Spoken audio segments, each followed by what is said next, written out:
Hey everyone, it's Patrick and Maria from Oakland Travel. We are sitting on the Sapphire Princess, Skywalker's Lounge, day number 7, right at noon. We are kind of in the area of College Fjord. We're getting there. This was the last part of the cruise that we weren't sure if we're going to get to or not, but looks like we're going to make it as we're on our way to Whittier. So normally when we do our cruise reviews, we kind of do them from the studio sort of after the fact, and I thought I'd do something different this time and try to do it during the cruise while we're still on the ship, while it's still sort of fresh in our head and everything. And so kind of took some notes throughout the cruise of like some of the positives and some of the needs improvement areas. And so we're going to kind of go through those and sort of do just like a cruise review from the Skywalker's Lounge on the Sapphire Princess. This is May the 17th, 2024. This is the first cruise of the season for the Sapphire Princess for this 2024 cruising period. And so they will go from here at the middle of May all the way till probably about the middle of September, I think is going to be probably the last one this year. And looking at 2025's schedule, they seem to run that same mid-May to mid-September. But our first time on Princess, so it's been very interesting to kind of see the Princess way of doing things as opposed to what we're used to with Royal Caribbean, which is where most of our experience has been. One cruise on Celebrity, one on Carnival. I did an MSC cruise. We did one Scarlet Lady from Virgin Voyages a few years ago, so a little bit of experience with some of the other cruise lines, but this was our first with Princess. So again, kind of doing positives and sort of needs improvement. And these are not really in any specific order, but they were sort of things that came to mind first when I was putting the list together. And I think the first one is the crew members. They have been just absolutely amazing. And they seem to be everywhere. And we were talking the other day about the fact that we think the crew to passenger ratio on Princess seems to be a little higher than what we're used to. We don't know for a fact, but it feels that way because they seem to be everywhere. Yeah, they seem to be everywhere, and they're just sort of like, "What can we do for you?" What, especially see it like in the restaurants and the buffets, but just kind of everywhere. Yeah, our stateroom steward is like constantly out there. I know there's been some royal cruises where no knocks against that experience, but it's just the number of times that we've seen our stateroom steward here has been exponentially higher. And another thing to point out too is that on Princess, they still, at least as of right now, they still do the cleaning, I guess you could say, of the stateroom twice a day. Yeah. And some of the cruise lines have already cut back to once a day, and Princess is still doing twice a day. Yeah. So it's like every time we open the door, practically, he's out there, and he's amazing. So I'll probably have a little cash gratuity for him, and we upgraded to the Premier. So all of everything's included with the Premier. It's like the highest level, so his gratuities are included with that. But may give him a little something else. But we see a lot of the same faces down at the Good Spirits Bar. Daniel down there, who apparently designed his own drink. We see a lot of the same faces at the International Cafe because we go down there and get coffee every day. Kind of see a lot of the spaces in the Horizon Court, which is the buffet, because we end up going there quite a bit. Yeah, so, the photo gallery. Photo gallery, the gentleman that sold me the binoculars. Yeah. He was, where did we see him? Oh, he was the photographer. Yeah, he's one of the photographers. We saw him. On the, they have both formal and casual night photography, so he was one of the photographers last night. Also, the gentleman in the the Future Cruise desk that was kind of like organizing who goes next, whatnot. He's a performer, so we saw him at a show. Man, he was athletic and like strong, young and strong, and like just he had some serious dance moves going on. But the crew members they're definitely, we say that a lot on a lot of our cruise reviews because it is true. The crew members make such a difference with the cruise. And the biggest thing we noticed here might be the the crew member to passenger ratio. But not only that, but just the attentiveness to like, what can we do for you? What can we do for you? I would say the other thing that maybe goes along with that a little bit, but the food has been top notch. And we were at dinner last night, and I think you were even commenting that you think this is like the best food we've had. Yeah, I would say so. Yeah. And it's not just dinner. So I would say breakfast. Every morning or every breakfast in the Horizon Court, which is the buffet. Yep. They have the smoked salmon, smoked trout, gravlax. Like that's, from what I remember in many of the royal cruises, that's like a specialty, maybe on the last day. Yeah. And it was there every morning, so. Yeah, and I mean, the other thing too, speaking of Horizon Court, the buffet is, I don't know that I've seen this before. They open it early, and they run the breakfast portion of it all the way up until like 11:30, and then it immediately cuts over to lunch, and then they run the lunch all the way to like 3 o'clock or something, and then from like 3 to 5 or something, you've got snacks and all that. It's open the whole time, and then 5:30 it goes for dinner. Yeah, so there's never like a time when they're not open. And we had commented on that earlier in the cruise, where it felt like every time we would pass through there to get to outside or whatnot, there was always food, and whether it be just be snacks. So when we finally looked at the patter, I guess it's called. Yeah, that's what they call it, the kind of patter. like the compass on Royal Caribbean. It showed, I was looking at the hours, and there was always, like, how do you call it? It's not like there was an overlap, I guess. It was a continuous food throughout the day. And what we did notice what they would do, because there's two sides. So what they would do is around 10:30 or so, they start, it looks like they start, preparing the one side for lunch. So they'll shut down the other side. They'll put a sign up that says this way to, Horizon Court.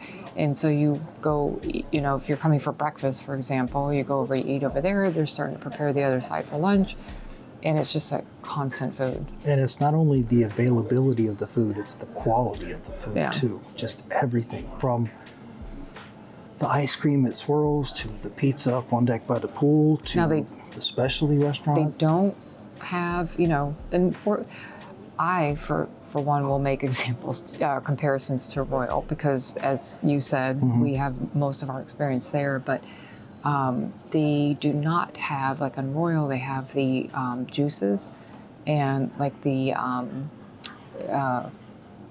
what are they, like the flavored waters and whatnot, which I really like. They don't have that. They don't so do that. in the Horizon Court, they literally have pitchers, so not machines. But I kind of like that. Pitchers of orange juice and water and tea. And also, I don't know if you saw this, at breakfast, I think they had like apple juice.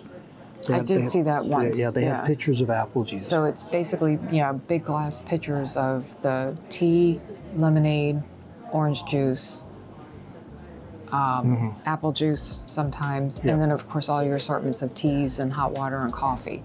But they don't have, it's not the machines, and they don't have those flavored waters. The vitality machines that a lot of the cruise lines use. Now, I do have one area for needs improvement that we'll get to later that is related to Horizon Court, so we'll get to that later. The next thing on my list is the Princess Premier, and this is an upgrade option, the one that we upgraded to after the fact. And I'm going to slam Royal on this one a little bit, because I have told them, I wish Royal Caribbean, because it's most of our experience with them, that I wish they would offer something that bundles, and they don't do it. It's just not their thing. They don't bundle, meaning they don't offer. You have to a la carte. Yeah, everything is a la carte. Yeah. And this whole idea of the Princess Premier, the Princess Plus, all of that was actually one of the reasons I wanted to try Princess, because, and I'm very glad we did it, because it is more money. They price it per person per day as an upgrade, and they do keep doing updates to the plan. So like when we first paid for the upgrade, we found out there's actually a newer version that has even more things than that one. So we're like on one version back from the current. But the idea of the Princess Plus, the Princess Premier, is really cool. I really like it. And it's just, especially the Premier, if you can afford the upgrade, the cost of the upgrade, it covers everything. You don't even have to worry about it. It's just everything. Every little weird thing. It's just nice, and it's like, and I look at my folio balance, right, of the onboard account. There's nothing on there because everything's included. So I just really like that. I like the idea of let me pay for the upgrade early on before the cruise even starts, get it out of the way, and then that way during the cruise I don't have to worry about where I'm at with the cost of how many drinks have I had today, or is this included or is that, it's just there. So and for that me, highest level is also it's not only includes pretty much everything, but it's also, for example, the drink package. It includes the drinks. Yeah, There's all no the way limit up to $20 per drink. Yeah. It'll cover everything. So the next one on my list is the Piazza on deck 5, kind of the center of the ship. Entertainment down there. They do all sorts of events down there. We've noticed activities. They've been doing some interesting stuff too. A lot of passengers versus crew members versus the officers. All sorts of little games that they've been doing down there. The house band, quote unquote, performs there at night. Individual singers been performing there. It's just a cool area. And right at the bottom, right that lower level of the Piazza, you've got your International Cafe is right there. The Good Spirits Bar is there. It's just a pretty nice little setup. When you get up on deck 6 and you've got stuff there, you've got deck 7. So that 3-story Piazza is just a really cool area. Reminds me a little bit of the Centrum that we saw in Serenade of the Seas from Royal Caribbean, only theirs was a little bit taller, but it's that same idea of midship, the center of the ship, guest services there, the crooner's bar is there, a lot of different things in that area. Stand like in the center on the 5th floor, fifth deck, I guess, is the bottom deck. Deck 5, and you look up and you kind of see, the stores, the shopping, the bar. Like you can look straight up, kind of like in main dining room on one of the larger Royal Caribbean ships, where you can stand in the middle and see all the floors. And here you can see like all the shopping and everything. And yeah, it's the center of the ship, basically, where all this stuff happens. Oh, and speaking of shopping, that actually is the next item on my list. Is I thought there's a pretty nice little selection of shopping on here in general, considering the size of the ship. Yeah. I think you bought a couple of things in one of the stores that were. What did you get exactly? I forgot. It was. I got a magnet. Did I get a T-shirt? I think I got a T-shirt. Yeah. That's the other thing too, is not all the shops are right there in the center, because there is that Calypso something or other, and that's off to the side by the Wheelhouse Bar. Yeah, well, it's sort of in the area. It's a little bit of a stretch because it's a little bit more towards the front, like you said, next to the Wheelhouse Bar. But the quality of the shopping in general is sort of what's on my positives about the cruise, and a lot of different type of shopping. There was one whole shopping area over off to the side that had all of the stuff for the ladies, all those perfumes and everything. You had one shop that had like your liquors and your cigarettes and things like that. The standard, yeah. Yeah, they always have the liquor and the miscellaneous items. The one thing too is that, and I don't know, I can't remember if they've done this on royal ships. For example, our 2019 Alaska cruise on Ovation, but I don't remember if they did this, but the one shop, they actually said that they were going to change out the items, a large portion of the items, and they did, to be like native to the area that we're sailing into. And so you had a lot of items that said, made by, and it was native to the section that we're sailing to.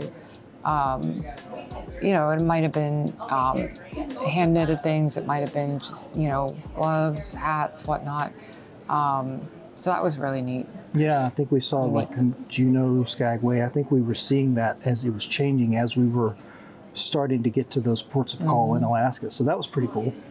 Kind of in the same area of that front part of the ship is the main theater. deck 7 that goes down into The deck 6. Princess Theater. Yeah, the Princess Theater, sorry. It's the main theater, but yeah, I think it's technically named the Princess Theater. We saw one of the educational seminar, well, it's like educational presentation early on in the cruise. They had a naturalist. Wildlife. Yeah, I think she was a naturalist, right? Yeah. Sure. Yeah, did something on like the Alaska wildlife. She was really, really good. We saw one of the performances the other night, something about wanting to dance, or I forgot the exact name, but it was a beautiful theater, and it's the little things. There's so many little things on this ship that I really like. We're sitting there in the theater, and I happen to notice that there's like a little tray table that's built into the seat, almost like you find on some airplanes. And I thought that was so cool. You just bring up the little tray table, and you're able to sit your drink on it. Yeah, because when we went for the wildlife presentation, I had a coffee, and I didn't realize, because it's not obvious. There's a lot of wood and like classic looks on this ship that, you sit down and these are wood chairs, the arms and whatnot. And I'm holding my coffee and I'm like, there's no coffee hole. What do you call it? Cup holder? Yeah, whatever. a cup holder, yeah. It's nothing like that. But then when we went back for the show, that's when you realized. I saw a lady like a row in front of us, and I see like a little table. I'm like, oh, that's cool. And I look down, and sure enough, it just pops right out. So, but yeah, the theater itself is really nice, big, spacious. 2 decks basically come in on 7, and it goes down to 6. Nice big stage area, all the usual things they can do for a big stage presentation. The lighting for that show was fantastic. Yep. So very, very nice theater. Next thing on my list, kind of in the same area, front ship, Wheelhouse Bar. We didn't spend much time in here, but man, is it impressive. It is enormous. If you look at the deck plan online for the Sapphire Princess, the Wheelhouse Bar is huge. It spans like the entire midsection of that area that it's in. So it like goes almost like if you could see both sides of the ship. There's walking, I think I'm on the outer parts of it, but other than that, it's practically the whole width of that area of the ship. And they had, I think they're almost every day, I could see it on the powder, they had the wellness shows, presentations and whatnot.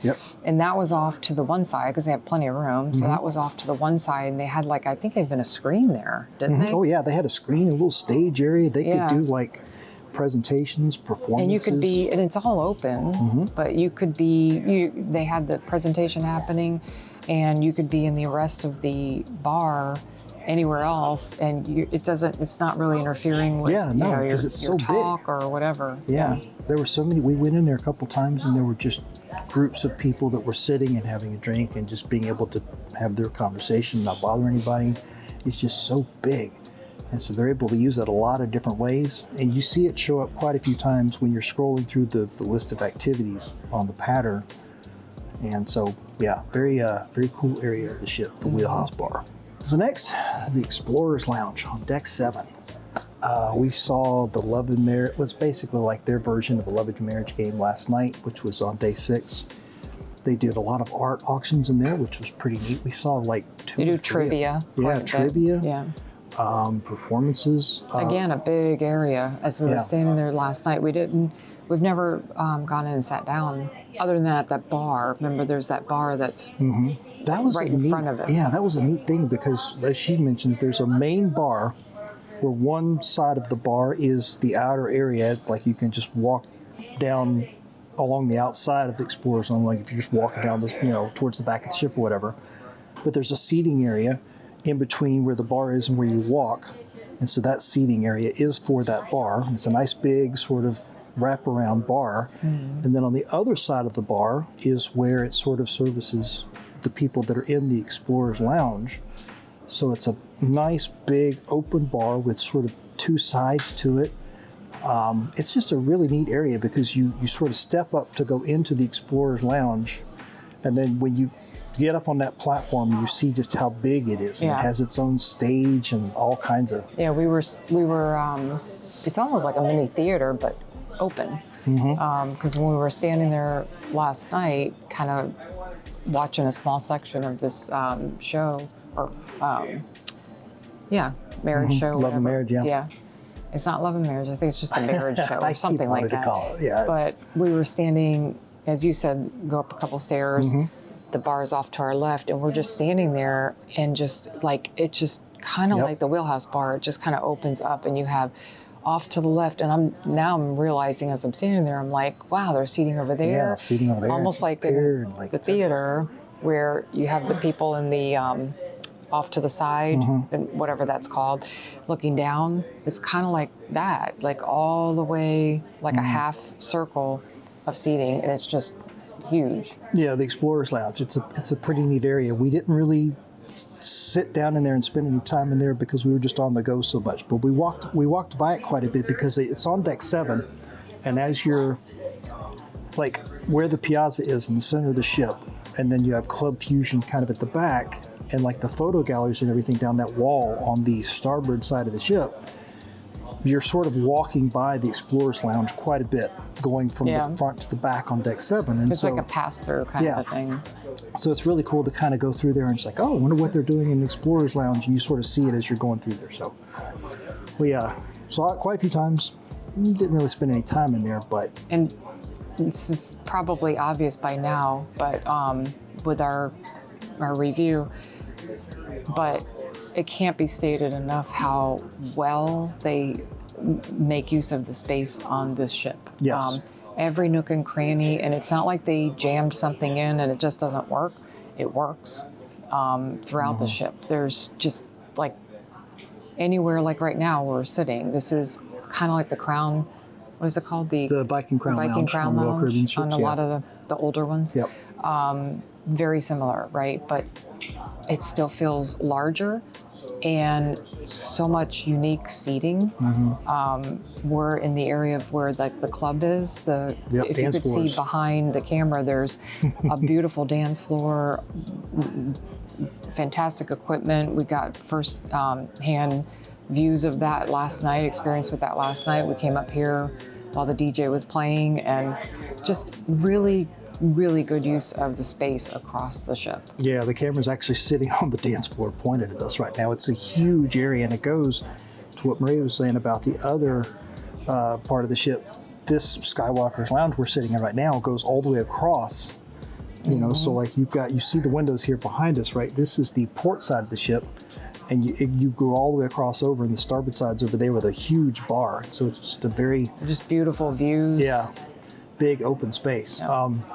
So the next thing on my list is the Internet Cafe, which ordinarily would not show up on a cruise review because no dig against Royal Caribbean, but most of the Royal Caribbean ships, it's not really a thing with them. They don't really have such a cool space. But on here... Well, it's also usually in like this tiny cub hole with no windows, maybe by the library where there's no views. So this was definitely unique. Yeah, and as a matter of fact, if you look on our Oakland Travel YouTube channel, you will see one of the 2 live streams we did from this cruise was actually done. The first one was done from the Internet Cafe. Yep.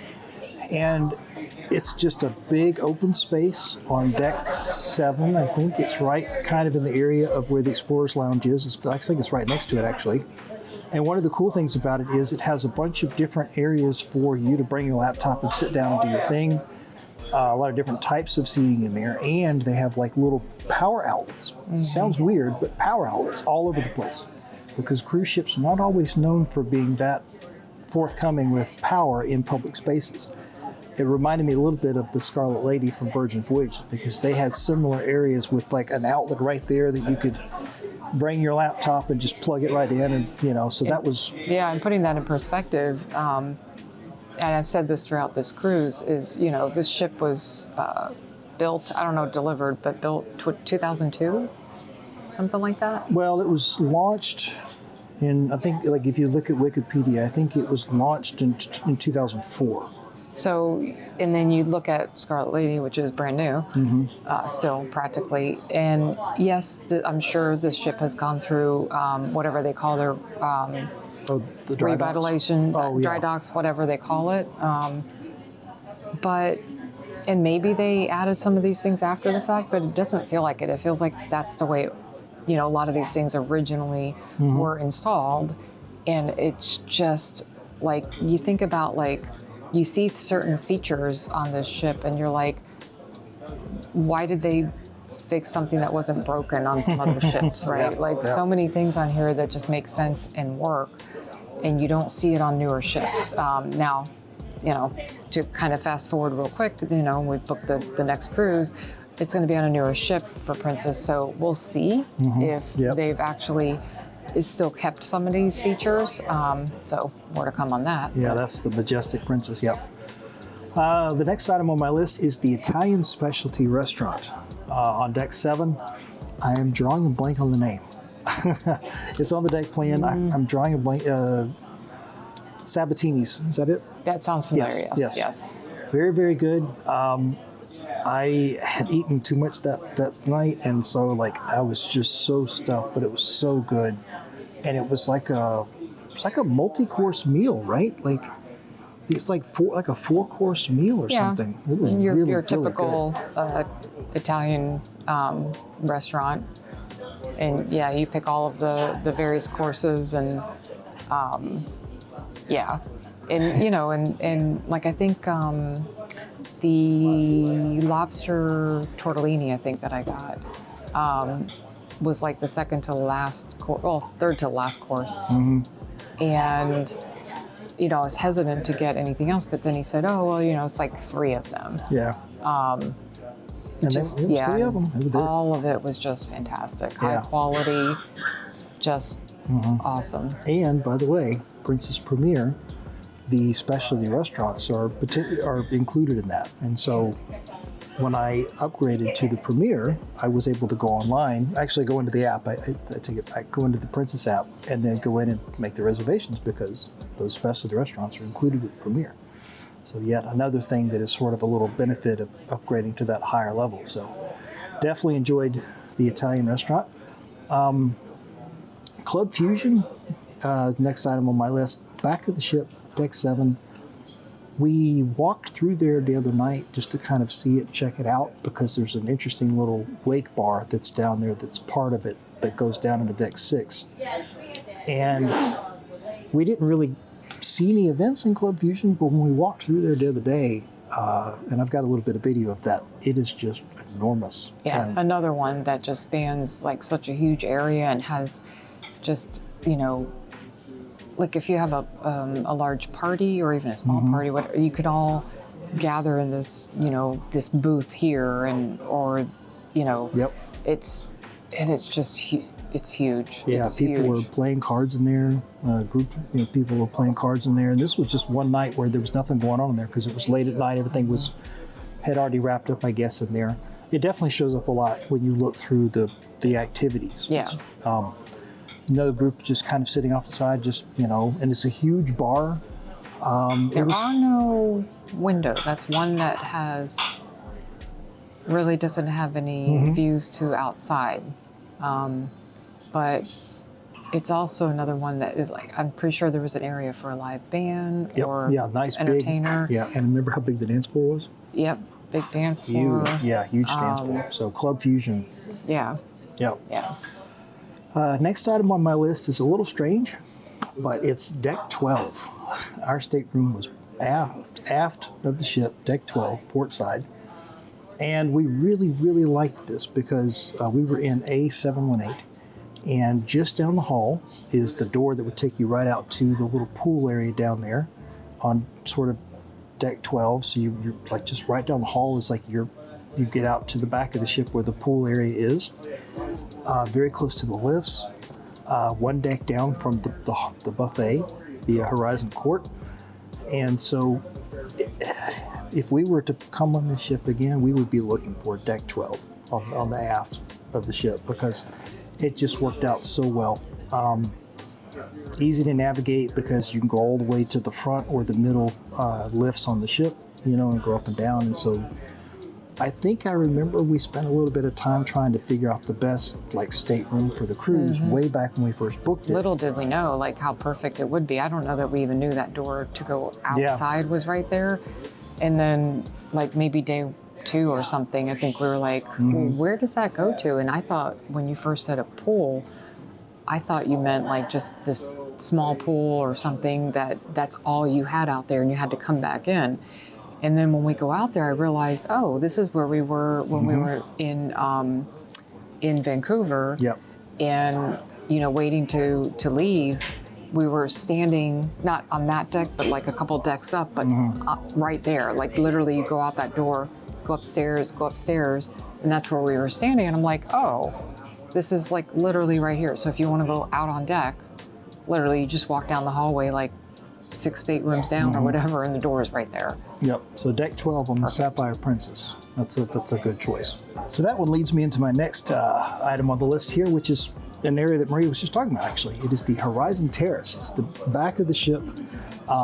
Before we even got on the cruise, I had watched a few videos, kind of tours of the ship, and just trying to get an idea of what the ship was like. And I remember before the cruise watching those videos thinking, oh, the upper decks of the ship at the back were really neat. And boy, are they. We did our second live stream from up there. It's almost like, it's hard to describe. It's almost like amphitheater seating where you just keep stepping down to lower, so it's, I guess, technically deck 14 all the way up to maybe like deck 17. It just keeps, because you can go all the way up to where the basketball courts are at the very top of the sports deck, and you're looking down onto 2 different pools, plus you have the commanding wake view back there. Yep. So the entire sort of back of the ship, and I guess if you look at the deck plan, it's technically called like the Horizon Terrace, depending on, of course, which level you're looking at. But just a really cool area back there, back of the ship, and having a stateroom on deck 12 where we did at the back of deck 12. It's not far away. We could just come out of the stateroom, take a right, and next thing you know, you're out there at the lower pool, and you just got that wake view right there. So that's a very cool aspect of the ship to me as far as the design. The next item on the list is the Calypso Pool, which is the lower level of the conservatory. So this is remember that big indoor area of the ship? Oh, yes, It reminded us of like the solarium The or solarium, cribbing. yeah, very So the similar, Calypso Pool is that lower level of those 2 where the pool is. Yep. And so that whole And thing is pretty neat. I think that one, we don't know if that one was heated. We don't know if it was heated, but I don't know that I saw anybody in that pool. Yeah. But they did have 2 hot tubs in that area.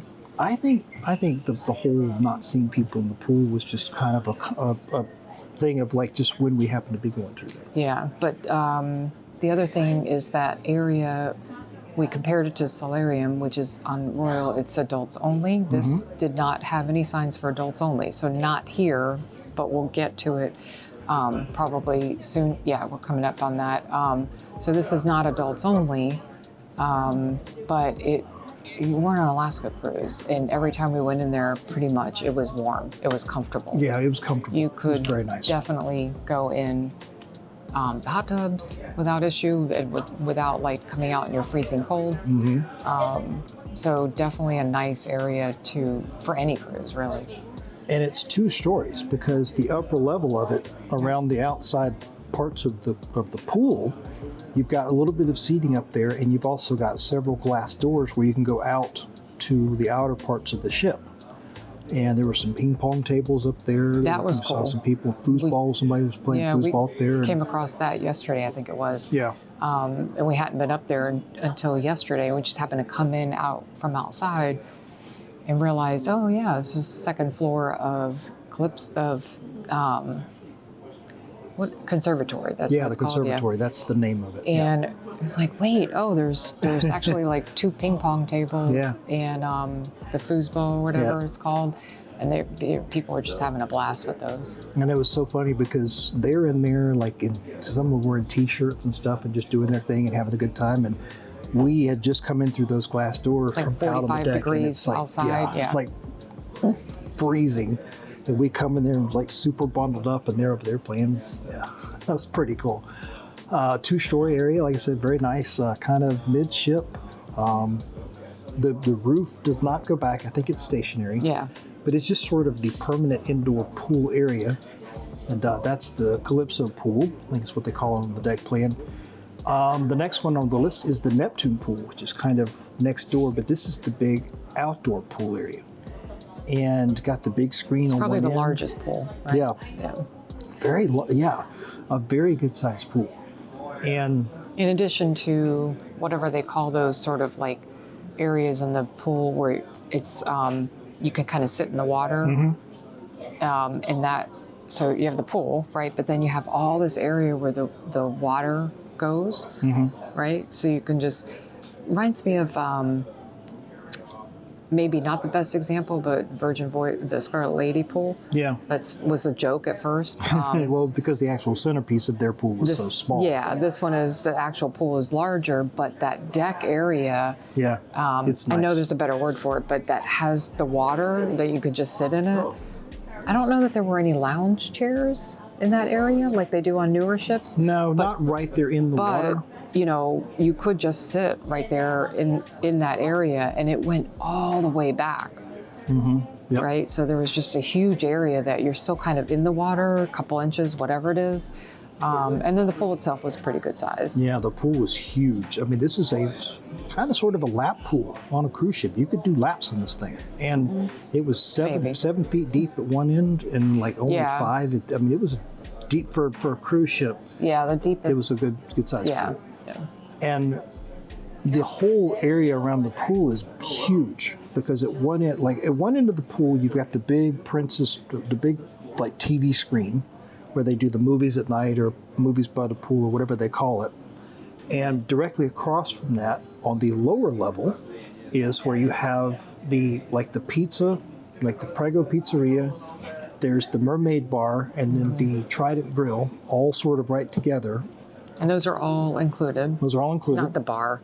Well, yeah, the bar is the bar, but The two food, I Yeah. think that everything on the Trident Grill was included. yeah, I right? think so. Yep.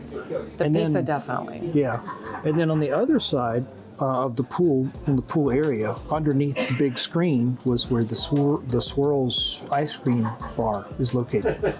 And of course, that was very popular, as you And can imagine. Kind of expanding on those food options, you know, the pizza's a pizza. I mean, it was good. But then the Trident Grill is like hamburgers, fries, loaded fries, street tacos. Yep. And they have, you know, vegetarian options throughout. So that's fantastic. I had the street tacos, and they were like black bean, sweet potato, with some fries. And I mean, just not your typical, like, you know, everything is fried food. They have, you know, I feel like high quality options. Yep. Even if it's included. Yep. Very well prepared.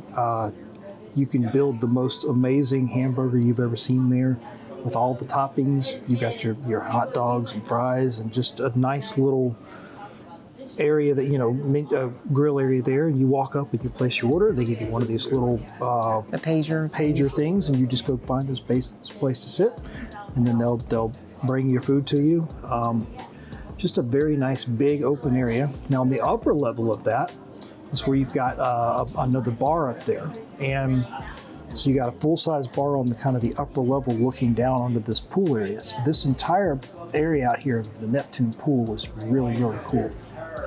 The next item on my list is the Lotus Spa area.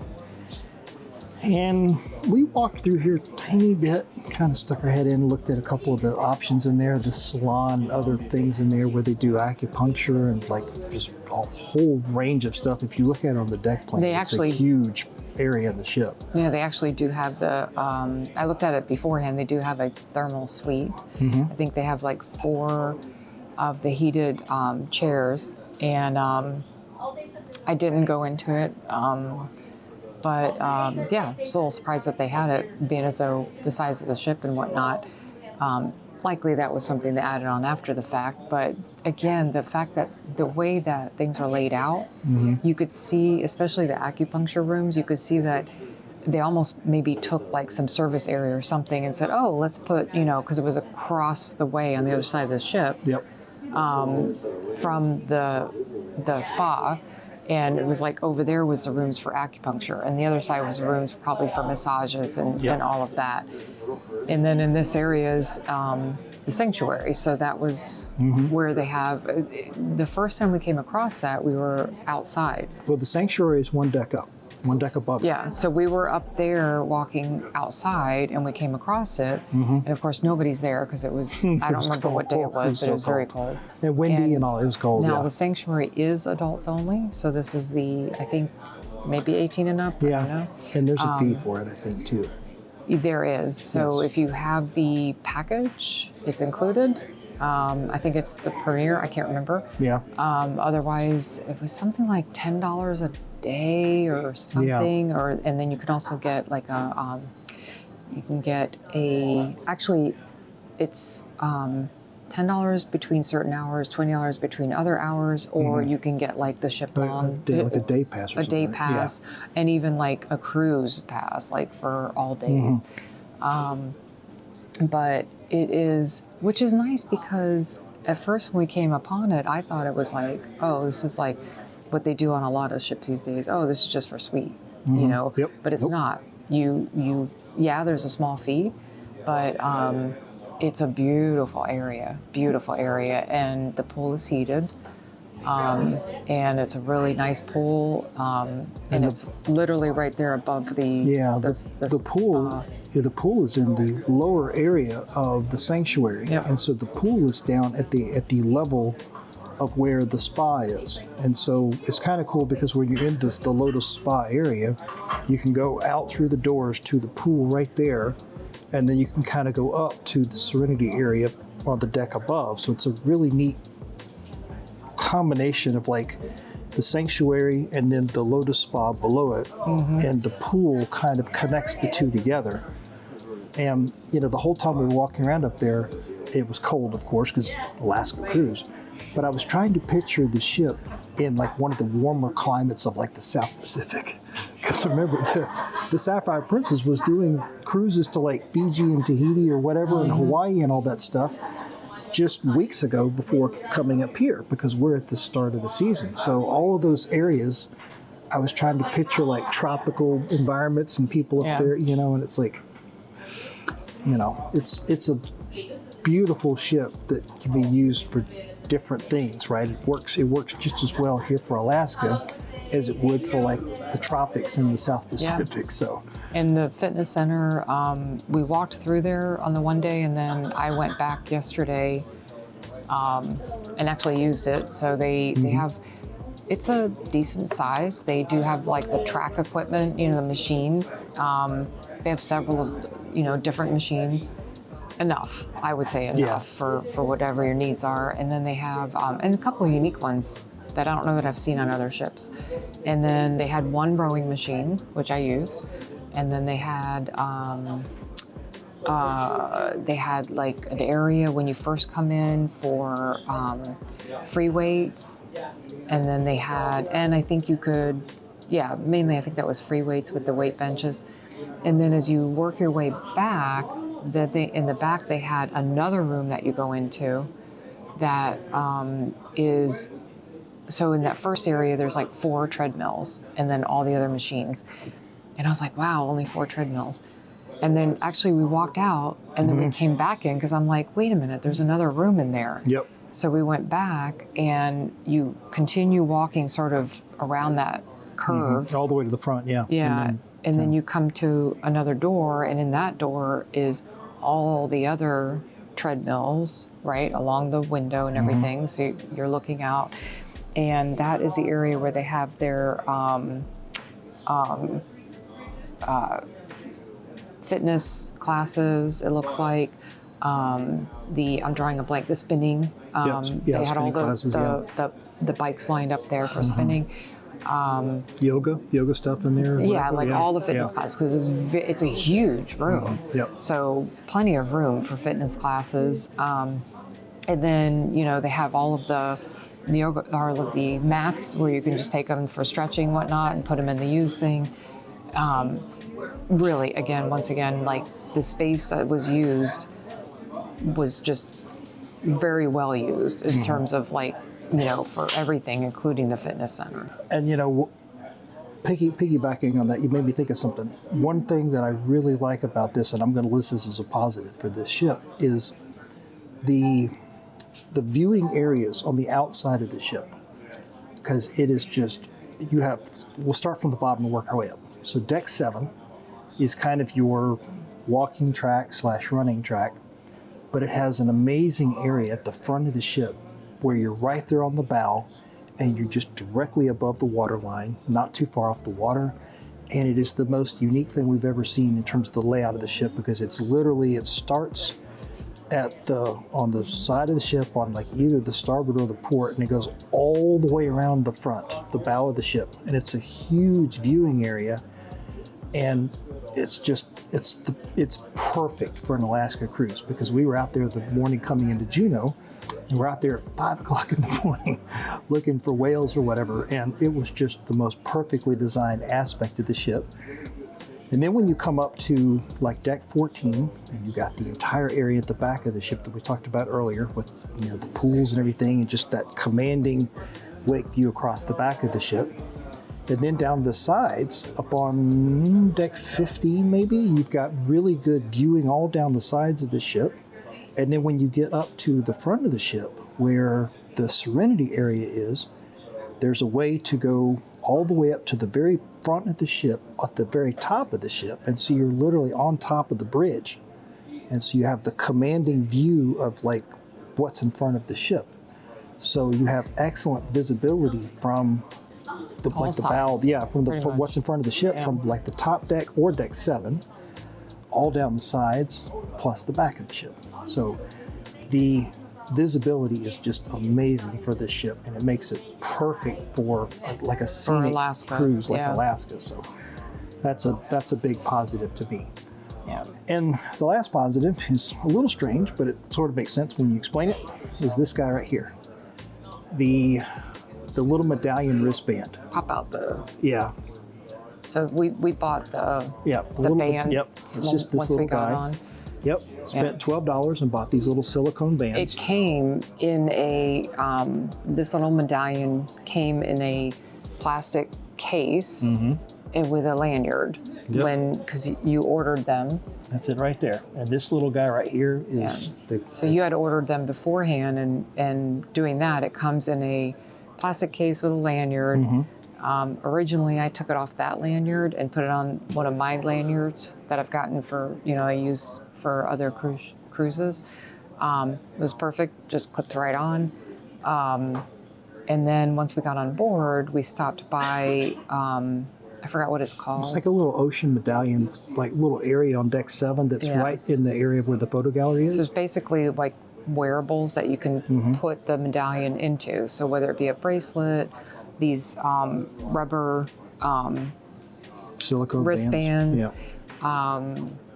I don't remember if they had any things for around your neck. They had everything. But yeah, so we ended up with these. And they work well. Everything is completely waterproof as far as the medallion. They say wear it everywhere. Wear it in the pool. Because basically it has the technology, the Bluetooth, whatnot to locate you wherever. Yep. And I know we're going to get to it in a minute, but like in the app, I can actually see where you are. You can see where I am, so you can see your shipmate location in the app, and so they want you to wear it everywhere, so that way they can, if you order something to your location, which you did yesterday. Yep. They can find you. We have that on the live stream actually, because we were sitting in the live stream and she ordered what was it? Like a coffee, something. Bailey's with coffee. Yep. Yeah. And I literally turned the camera around and the guy's like bringing it over, and it was only a couple minutes after you ordered it on the app and everything. And but one of the coolest things about this is the fact that like when you're approaching your stateroom, before you even get to the stateroom, it already knows that you're coming, because this is transmitting by both Bluetooth and RFID. And so the Bluetooth portion of this, is your stateroom knows you're approaching before you even get there. And so you'll see on the little digital screen outside the stateroom, you know that it's saying, "Welcome, Patrick." And by the time you actually get to the door, it's already unlocked the door, and all you gotta do is open the door. And when you go to one of the bar areas, the sensors around the ship are looking for these. And so the bartenders and like the other crew members have these little tablets that will show them the passengers that are in their area, and they can see the faces that are tied to the accounts in this. So, which gets to be a little difficult, I think, at times for them, because one of the it's still was it pretty Daniel nice. that showed us on his tablet at the which bar? That was the Good Spirits. Good Spirits Bar, Yep. and he kind of turned it around because we would ask from time to time, you know, do you see our picture? Or, like, and sometimes he sees everybody. Everybody that comes into the bar area. He turned it around, so like, you know, all the people in that area, and he's got just all these faces, and you know, like for example, if you're outside and you're all bundled up and your face is covered, then they're going to have to be like, Maria? That's a minor thing. But like all the crew members have these little special devices, and they can just kind of tap this to it. Yeah, so a lot of times that's what they would say is instead of just, you know, recognizing you, or maybe their device isn't working. We've had that happen where, you know, we have to actually tap it. Actually, at International Cafe, we almost always have to. So I don't know if there's a reason for that. That's just how well, the same thing. There's probably so many sensors in the. Actually, they don't have a tablet there. They don't have a tablet. They do. At the register, it seems like they have just that tappy thing. Well, but it's connected to, But anyway, it's a really, really cool system. And as your cruise goes on, you kind of see it, like how cool it is, and like the different ways that it plays into it. So that's definitely a positive right Somebody's getting food delivered up here as we speak. Right over there. Yep. So the next thing needs improvement. And these are short little lists, but there are a couple of things. Nothing's perfect. We loved the stateroom. I didn't actually include that in the list, but our individual's balcony stateroom, just kind of a run-of-the-mill stateroom, which we did. We're going to have like a little balcony stateroom tour on the vlog series. Loved it. The one little thing is in the shower, it can leak all over the floor because of a shower curtain. So if you're not careful, it doesn't with have a door. So it doesn't have a door. We're used to the door, the actual doors. So in the older world ships, it's a but very, this one very has, minor thing. We sort of figured out how to prevent that from happening. So it's just one of those things. Because it has a very small little lip down at the bottom, and you know, and just like I guess your shower at home, right? You've got the tub part of it, or and it just doesn't. The curtain will, you know, especially if you've got big arms, whatever. Yeah. If you're pushing the shower then curtain you're going to get out, some water on the floor. Yeah, the water. So we figured out, like Patrick said, you know, how to work around that. Very minor, but it's kind I suspect that the design will be different on the cruise that we go on next year with a newer ship. The Majestic Princess. So definitely. So the next thing that could use some improvement, and this one is definitely easy to fix because it's the Princess app. And the only thing I sort of flag on here is the fact that the app is missing some key pieces of data. There are certain things in there that are not there. Unless it's there and we missed it, I'm pretty sure it's not there. Like, for instance, when you look on the ship schedule, you'll see like, okay, we're getting into port and like our arrival time or whatever, or the time you can get off the ship is X, but it doesn't tell you when to be back on board. Yeah, in the Royal app, it would be like front and center. Yeah. Because it should be, right? So that you know what time to get on board, but it wasn't apparent in the app, like anywhere, like when you first log in on the home screen and your profile, well, it won't be your profile, but like it wasn't apparent to us anyways that it was right there. So it needs a little bit of help, because the other thing that was kind of missing was like the individual excursions that we had booked prior to the cruise, none of them were showing up on our schedule. So the only thing that was showing up were like dining reservations. So you practically had to go like look at your shore excursion tickets to sort of remember like when is the excursion again, because it just wasn't showing up in there. So very minor stuff, but the Princess app at the time of this cruise, May 17th, 2024, it still needs a little bit of help. So hopefully that's one of those things that they'll get that kind of figured out. Speaking of the app, the next thing on my list, and this is, again, something they can fix, but to me, the map that was in the app was a little hard to deal with and hard to navigate because it just, I guess I'm so used to how Royal Caribbean's app works and their navigation inside the app. The one here was a little hard to deal with in terms of trying to figure out where certain things were and how to get to it, and just it's just one of those things that like I would have done it slightly differently. But if it's a good example, if you go to the princess.com website and you look at the deck plan for the Sapphire Princess on the website, that is easier to figure out where things are versus trying to do it on the app.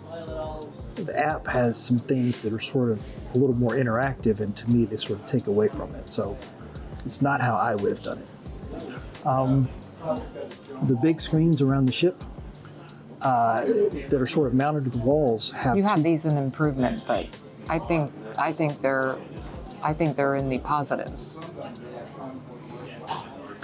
Yeah, it's a matter of perspective. I mean, It's understanding, in my opinion, it's understanding what each one purpose it serves. So there's one that is kind of like what is happening. I'm sure there's names for them. Maybe it's the journey. They in the app they have like a journey tab or whatever. Yeah. But one of them is larger than the other. It's more landscape than it is portrait. yeah. Right, and it basically has the ship and the deck, and you can scroll, right or left along the timeline Yeah. of events. You see with the events. The other one, you walk up to it and basically can tap your medallion, and you can see all your information. That is kind of cool. Yeah, and then also I used it the other day when I was going to the fitness center.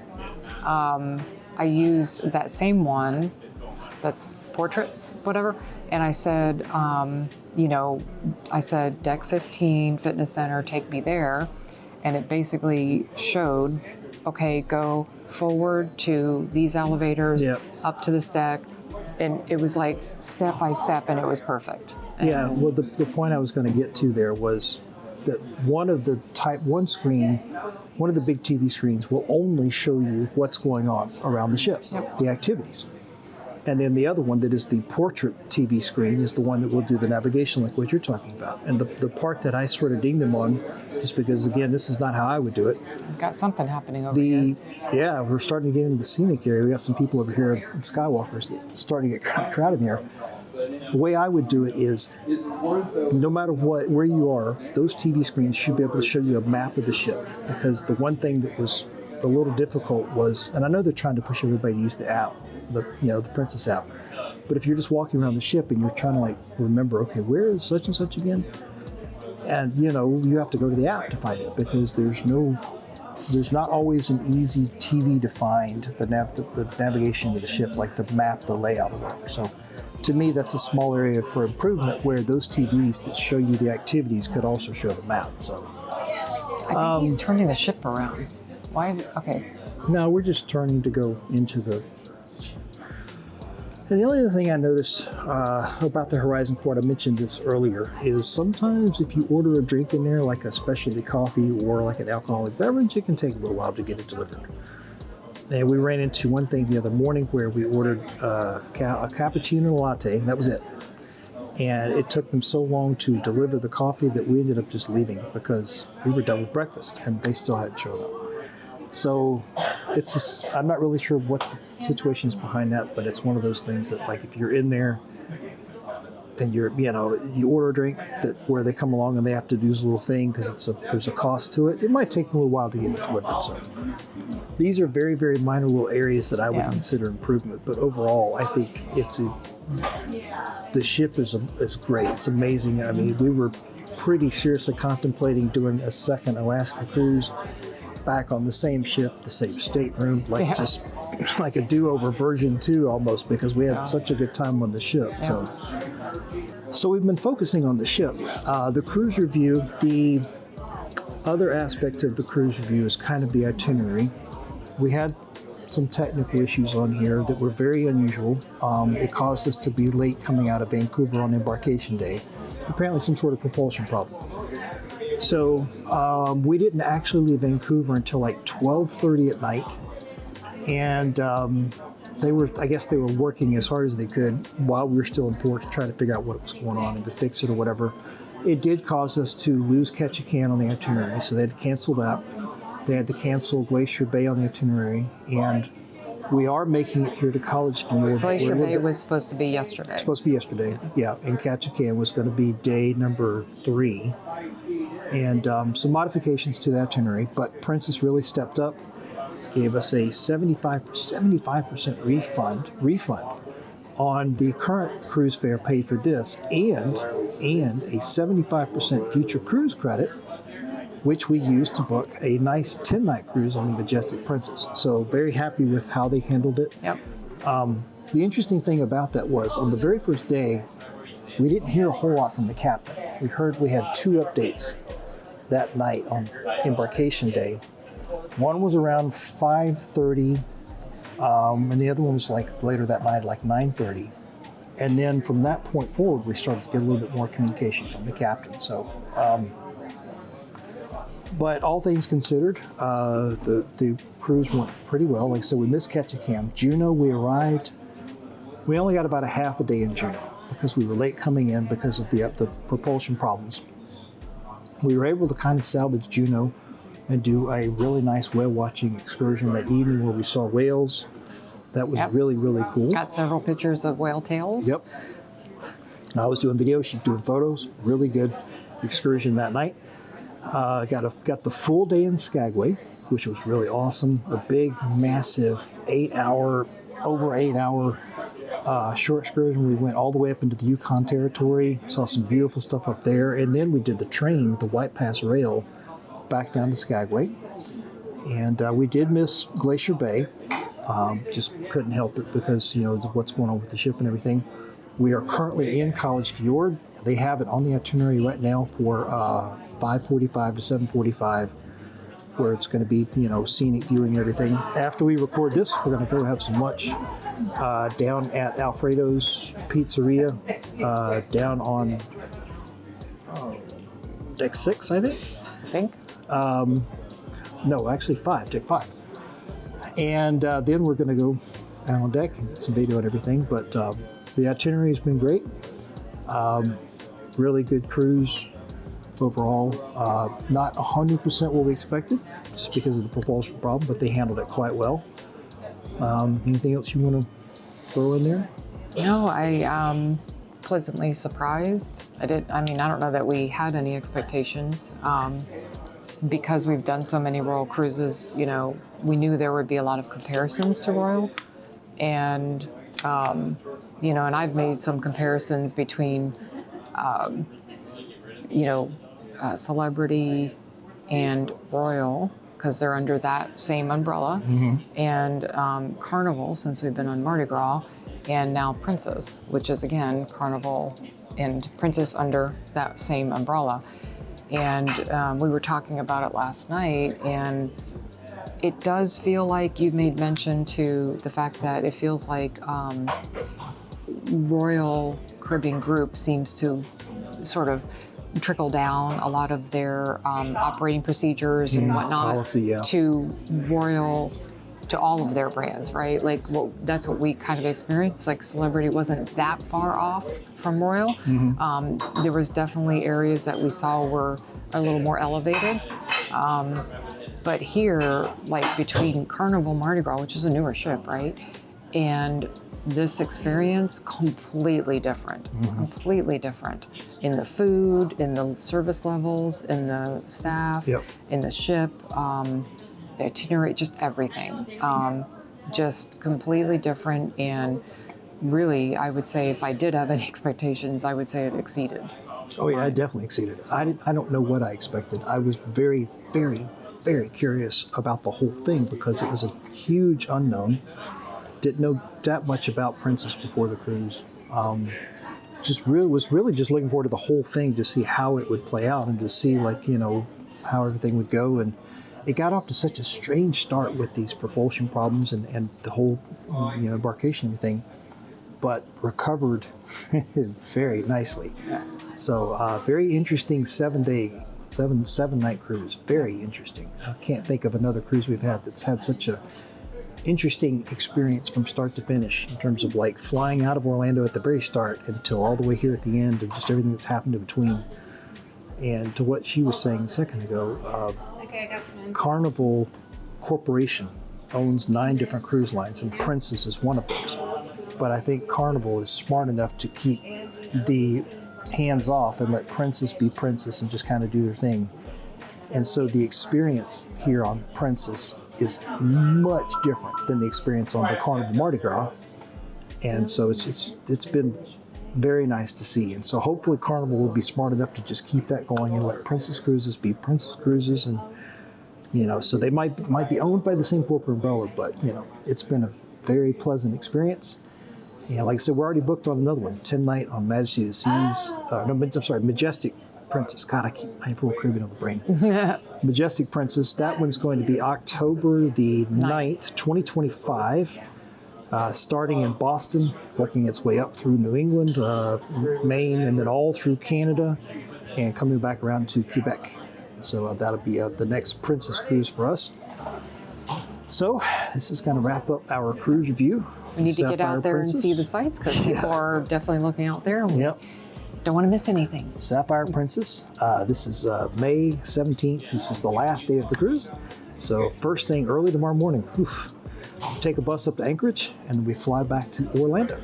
So make sure you subscribe to the YouTube channel, the Oakland Travel YouTube channel, with the notification bell on so you don't miss any of the vlog episodes. We recorded a ton of footage. And thank you so much for watching.